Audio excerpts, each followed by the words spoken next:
Bismillahirrahmanirrahim. Assalamualaikum warahmatullahi wabarakatuh. Apa kabar anak soleh dan soleha SIP Plus Cordova?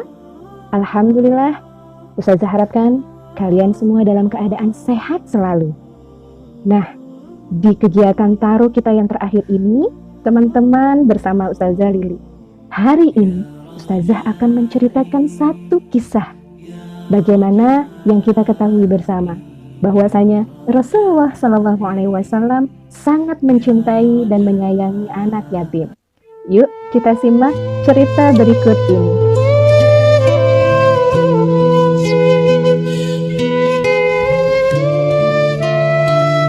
Pada suatu hari raya, Nabi Muhammad pergi keluar rumah untuk menunaikan sholat Idul Fitri. Sedangkan anak-anak lain bermain dengan gembira di jalanan. Namun di kejauhan, tampak seorang anak kecil yang duduk berseberangan dengan mereka yang sedang bermain, dengan pakaian sederhana dan tampak murung. Ia menangis terseduh. Melihat hal itu, Nabi Muhammad SAW segera menghampiri anak tersebut. Lalu beliau berkata, "Nak, mengapa engkau menangis dan tidak bermain bersama mereka?" Anak kecil itu pun rupanya tidak mengenali orang dewasa yang sedang berada di hadapannya adalah Nabi Muhammad yang merupakan utusan Allah. Anak kecil itu pun menjawab, "Paman, ayahku telah meninggal. Ia mengikuti Nabi Muhammad dalam menghadapi musuh di sebuah pertempuran. Tetapi ia gugur dalam pertempuran tersebut." Nabi Muhammad mendengarkan dengan seksama rangkaian peristiwa dan nasib malang yang menimpa anak tersebut. Anak tersebut lalu melanjutkan ceritanya. "Ibuku menikah lagi. Ia mengambil warisanku yang merupakan peninggalan ayah, sedangkan suaminya mengusirku. Kini aku tak memiliki apapun, dan hari ini aku melihat teman sebayaku merayakan hari raya bersama ayah mereka.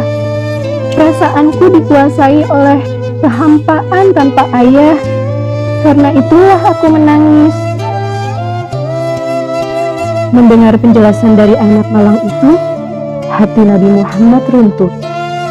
Ternyata masih ada anak-anak yatim dari sahabat yang gugur membela agama dan Rasulnya di medan perang yang mengalami nasib malang seperti anak itu.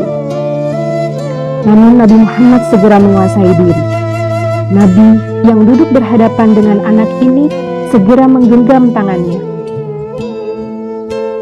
"Apakah kau sudi bila aku menjadi ayahmu, Aisyah menjadi ibumu, Ali menjadi pamanmu, Hasan dan Husain menjadi saudaramu, dan Fatimah menjadi saudarimu?"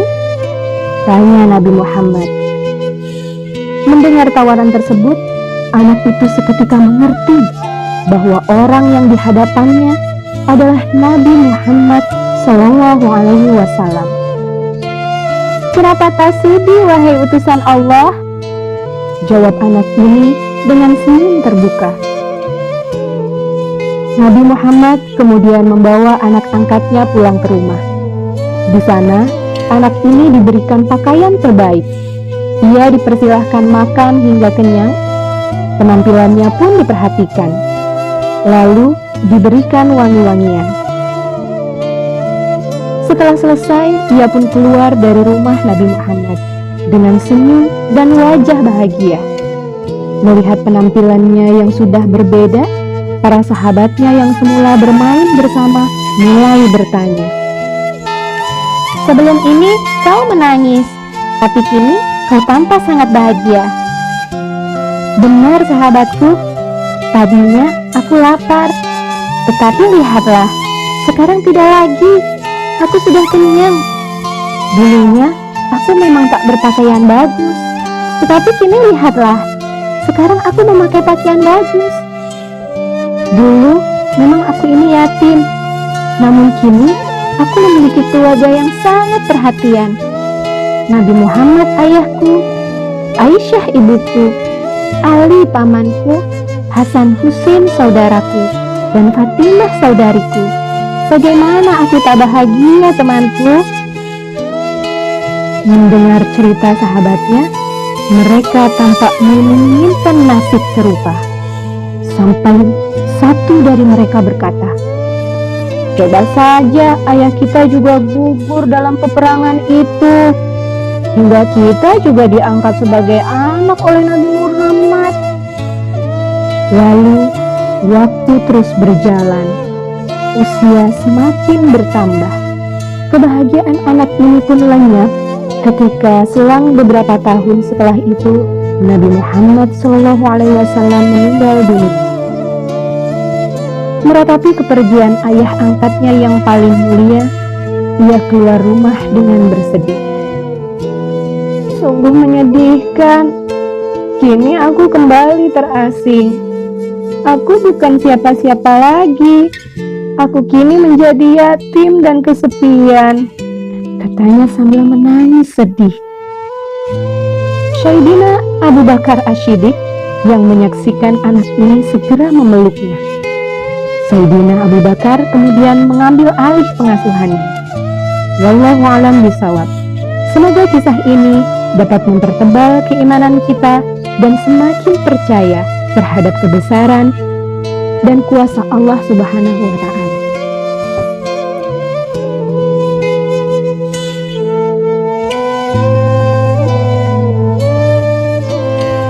Sudah lihat videonya, teman-teman? Apa ya kira-kira hikmah dari cerita tersebut? Rasulullah SAW bersabda, "Aku dan orang yang menanggung anak yatim di surga kelak akan seperti ini." Rasulullah mengisyaratkan dengan jari telunjuk dan jari tengahnya. Wah, sangat dekat ya. Nah, itulah keutamaan kita menyayangi dan menyantuni anak yatim.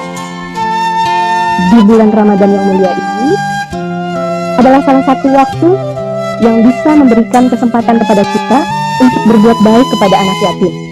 Nah, jangan sampai saudara kita menjadi bersedih. Kita buat saudara kita bahagia di hari raya.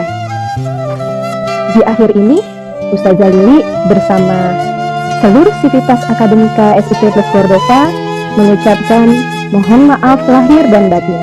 Kita bertemu ya di Ramadan Kids tahun depan. Wassalamualaikum warahmatullahi wabarakatuh.